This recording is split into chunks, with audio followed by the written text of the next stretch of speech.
there are challenges of how you actually define them, how you think about what subsidies are.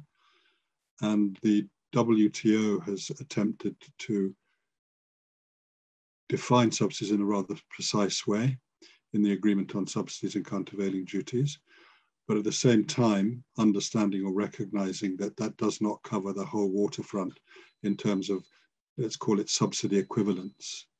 You can do a lot with regulation in terms of subsidizing or favoring particular activities or particular industries or particular firms.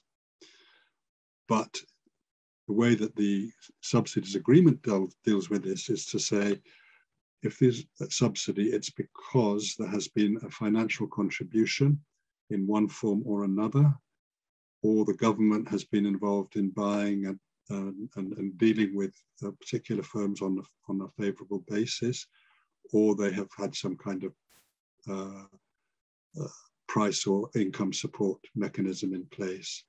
So the way that works is to also insist that the subsidies can only be considered as such if they're specific. So broad-based subsidies are excluded. And I think these are actually quite interesting methodological questions that have to be challenged. But at bottom, the reality is that subsidies are massively used. I think they're used far more than is generally appreciated. And I think this work that that Simon is putting together will demonstrate how far-reaching this is. I think another important issue that will be, that the light will be shed upon, is that there are not exactly, it isn't exactly a them and us situation. That country over there is doing all this subsidizing and we're not. Everybody's doing it. And it's high time there was a conversation amongst the major subsidizers about this problem, about this issue, about this challenge.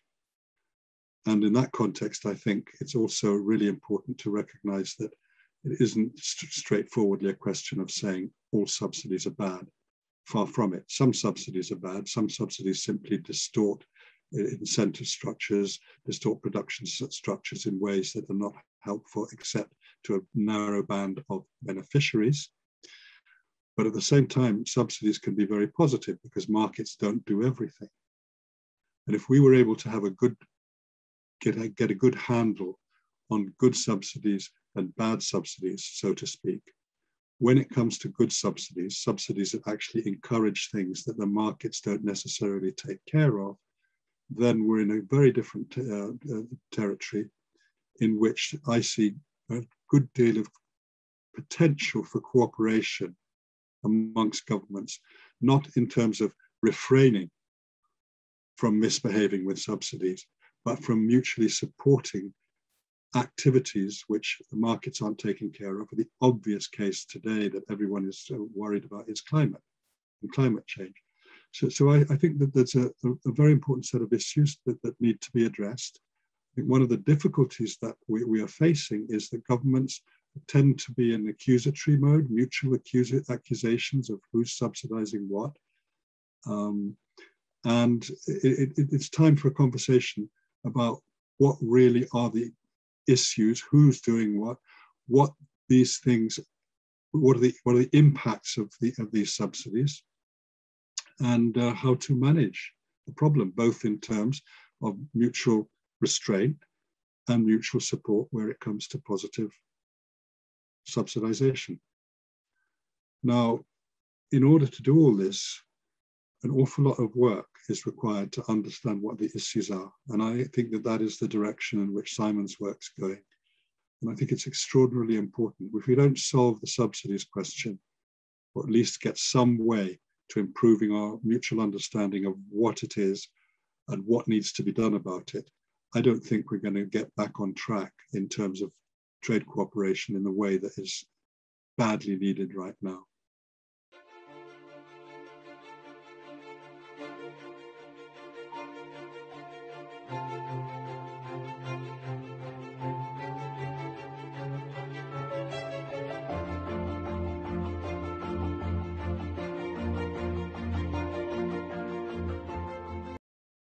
It's a complicated issue because there are many highways, there are many ways in which subsidies can be granted, or where the effects of subsidies can be given expression.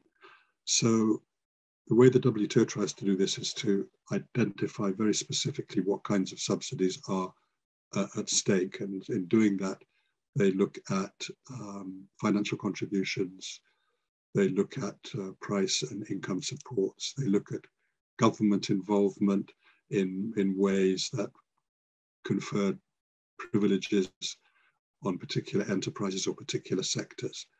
And so they try to do that in a framework that can be identified in terms of a package of measures. In practice, the situation actually is more complicated than that, because there are many ways that governments, simply by intervening in all sorts of regulatory interventions, can have the effect of a subsidy. So it's a bit of a maze, and I think to start to disentangle that is a real challenge. So that's a technical problem. The other, let's say, technical problem, but it's more of an information problem, is who's doing the subsidizing? Is it federal governments? Is it state governments? Is it municipalities? Who are the subsidizing bodies and who are the beneficiaries? And once you can understand that a bit better, perhaps you can understand how to distinguish between subsidies that you could say are socially desirable and subsidies which are socially undesirable simply because they work to the advantage of a few at the expense of the many. So I think all of those things are what complicate the search for a basis for international cooperation on subsidies.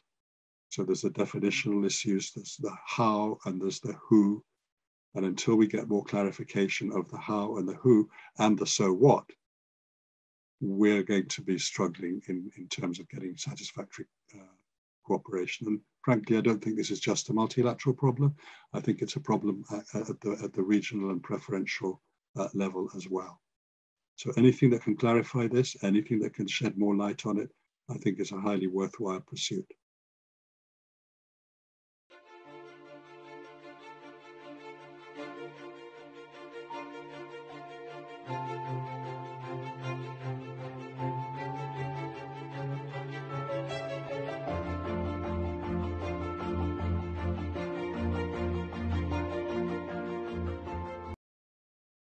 One of the difficulties is that you've got market-based systems that purportedly refrain from subsidization, and you have the situation where China, for example, is identified as an economy which has important non-market elements in the way it operates, and those elements implicitly or in some cases explicitly involve subsidies, potentially in ways that you could argue do not arise in more market-oriented economies. But I think that is an oversimplification, because there are a lot of subsidies in market-oriented economies as well that take many different forms. There is a serious lack of information on a systematic basis as to what those subsidies are, what form they take, how they should be defined, how they should be quantified. And I think that the knowledge gap here is standing in the way of progress. If that knowledge gap can be responded to, nothing's ever going to be perfect, but we could do with a lot more information and understanding of what the mechanisms are and who's using them and how they're working.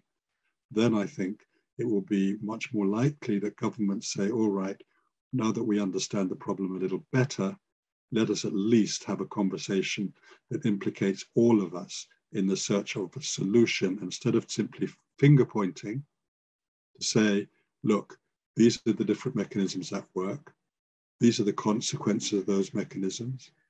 Can we distinguish between those subsidies which are anti-competition or anti-efficiency, that favor a narrower set of interests at the expense of much broader interests, of society at large and of economies at large, and those subsidies which actually respond to the fact that we're not doing enough in particular areas to create the environment that we need in order to ensure that we have growth, sustainability, and a situation where through mutual cooperation we can advance our understanding of what we require to do as parties in a common cause.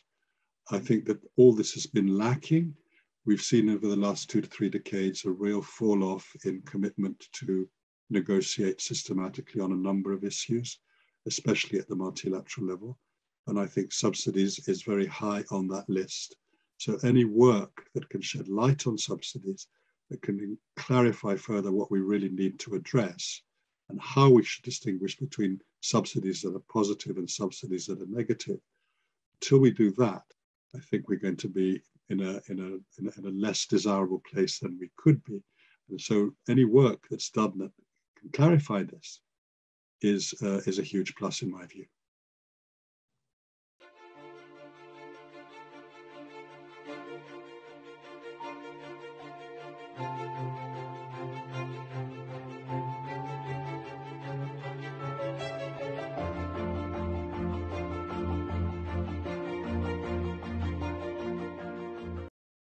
Well, I think that there is the technical part which we've discussed of how you actually define a subsidy and how you identify them. But in terms of the mechanisms for getting information out there, whatever the information is, there is also a challenge, because what we rely upon is governments to notify their actions. At the international level, that requires a separate activity, a notification activity. And unless you go, so you won't know whether the notifications are reliable and comprehensive unless you go digging in terms of finding documentary evidence of measures at the national level. And so there's no question that there's a gap. It's well known that many countries don't do what they're supposed to do in terms of their notification obligations. But there is an additional problem. It's not just whether governments are notifying what they're doing at the national level.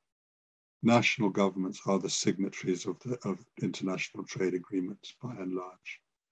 And so it's what national governments do. What about sub-national level authorities, the states, the municipalities?